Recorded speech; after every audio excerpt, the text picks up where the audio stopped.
Bom dia, pessoal. Como eu já tinha conversado com vocês, vou tentar fazer uns videozinhos, né, para ajudar vocês aí nesse momento em que vocês estão de quarentena, né, não é? E vou começar com uma pequena revisão, né, dos conteúdos que a gente já viu, tá? Videozinho é bastante caseiro, eu não tenho muita experiência com isso, então vai ter alguns problemas. As coisas vão tremer, cachorro vai latir, essas coisas, mas vocês relevem, certo? Então vamos lá. Vamos começar pela Mesopotâmia, um assunto que a gente trabalhou logo no início do ano, certo? Bom, Mesopotâmia é uma região do mundo que fica no Oriente Médio, né, na Ásia Menor. O nome é um nome bastante antigo, está ligado aí à ideia de que a civilização e a presença de civilizações naquela região inclusive considerada como um celeiro de civilizações, né? Porque vários povos recorreram a ela como meio de sobrevivência, né? Exatamente pela presença de dois rios, o rio Tigre e o rio Eufrates, né? Região que fica dentro de um conceito histórico, né? Criado para explicar esse tipo de atração que os rios representam para as populações humanas, né? Que é a ideia do crescente fértil, tá? O crescente fértil vai do rio Nilo, no Egito, até o Tigre e o Eufrates, na Mesopotâmia, né? E a fertilidade das terras cresce em direção às pontas desse crescente, né? E é exatamente a presença desses rios e o regime de cheias que os rios apresentam anualmente que atraiu essas populações, né?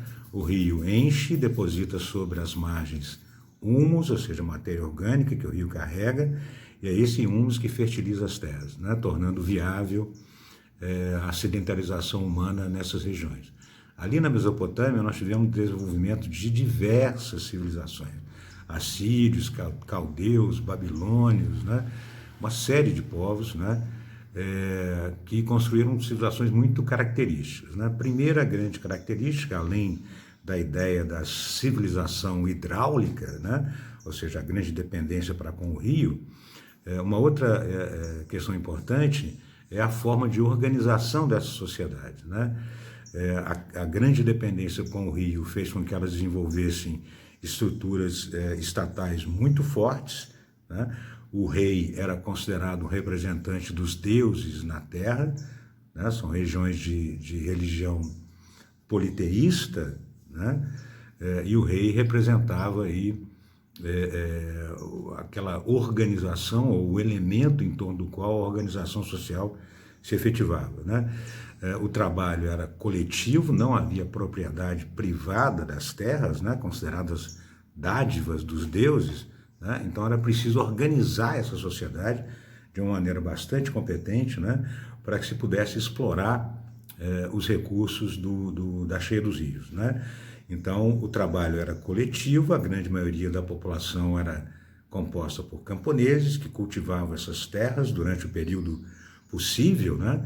O rio baixava, todo mundo se concentrava então na produção. Trabalho coletivo. Há escravos, mas não é exatamente uma sociedade escravista, né? O que caracteriza uma sociedade escravista, como a gente sabe, é aquela cuja dependência do trabalho escravo é muito grande, né? Na Mesopotâmia não é assim. Há escravos, o escravo é fruto da guerra, da conquista, né? Mas ele não é a base do trabalho. A base do trabalho é o camponês, daí a ideia do trabalho coletivo da sociedade. É isso, tá? Um conceito antigo, já muito pouco usado, né, é a ideia do modo de produção asiático, né? Ou seja, esse trabalho coletivo do qual toda a sociedade dependia. Beleza? Tá? Então, olha só, a religião politeísta, a presença do Estado, a ligação entre o Estado e a Igreja é bastante importante para a organização dessas sociedades, né? Na Mesopotâmia se desenvolveu uma religião que teve uma influência muito grande sobre diversas outras civilizações, que é o zoroastrismo, né? O masdeísmo, né? Uma religião que acreditava que os deuses deixaram marcas, pegadas nos astros, né?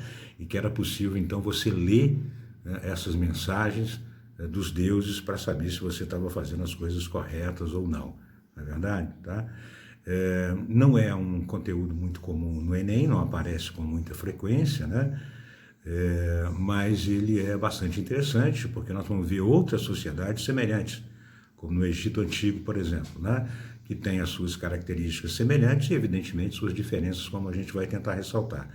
Vou colocar para vocês também um videozinho que a gente fez no Museu Vaticano, com algumas peças babilônicas, né, bastante antigas, né, como, por exemplo, a demonstração, um exemplo, né, da escrita cuneiforme, característica da Mesopotâmia, né, que está lá no Museu Vaticano, uma placa que tem mais de 2.000 anos, na verdade era de mais ou menos 800 antes de Cristo, né, e é impressionante que esteja preservada. Então, espero que vocês aproveitem, deem uma relida, né, no conteúdo, vou colocar algumas imagens para vocês também, como eu já disse, tá certo?